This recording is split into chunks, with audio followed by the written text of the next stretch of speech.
Infidelity. It's one of the toughest, most painful things any relationship can go through. But what really drives it? Well, today we're going to dive into the surprising science behind why women cheat, and I promise you, the answers are not what you think. So let's just jump right in with the big question. Why do women cheat? Now, I'm willing to bet most of you have an answer that pops into your head almost immediately. It's a story we've all seen a million times in movies and on TV. And yeah, that story usually goes something like this, right?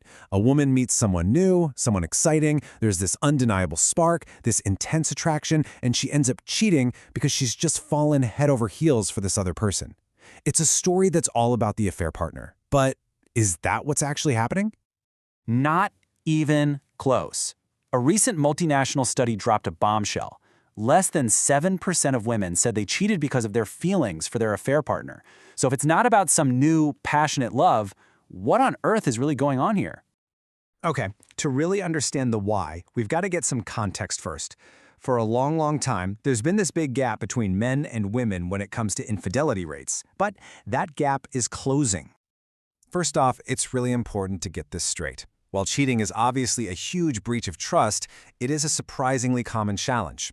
In fact, research suggests that somewhere around 20 to 25% of married couples will have to navigate at least one instance of infidelity. And here is the big shift. Recent studies are showing that women are closing the gap, with their infidelity rates now getting much closer to men's. And that makes understanding their motivations more critical than ever. So let's get right to the core of it. This multinational study asked women who had cheated to give their reasons. We're going to do a little countdown of the most common motives they shared, working our way up to the number one reason. All right, let's start with some of the reasons that came up, but less frequently. We're talking about things like being in a long-distance relationship, or maybe knowing that the main relationship was pretty much over anyway. Some women mentioned needing validation, or, simply having the opportunity.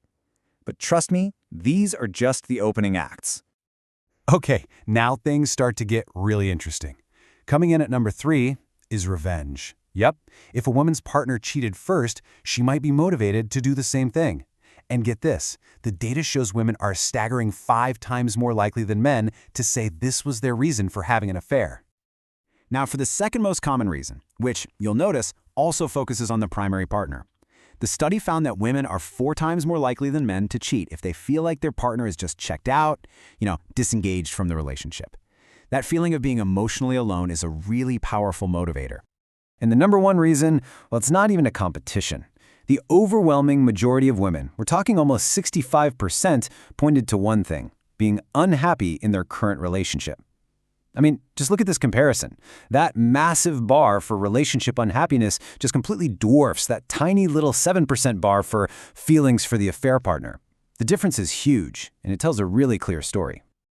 So, the single most important point that all this data is screaming at us is this. For the vast majority of women in this study, the affair wasn't actually about the new person at all. And this chart just illustrates that point perfectly.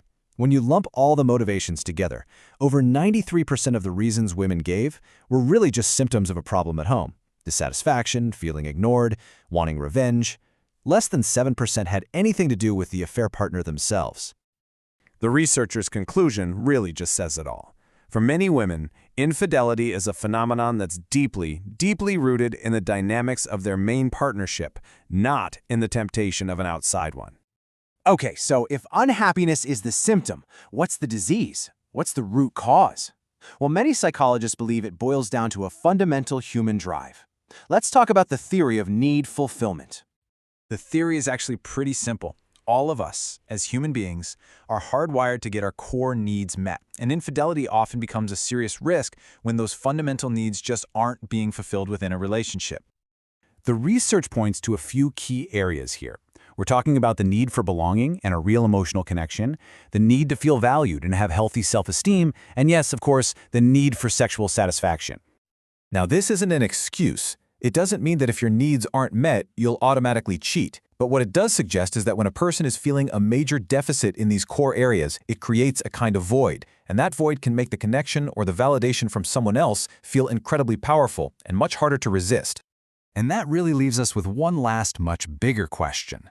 Because this whole framework isn't just about infidelity, it's about the health of any relationship. So the question we should all be reflecting on isn't just about cheating, but about the very foundation of partnership. Are the core needs truly being met?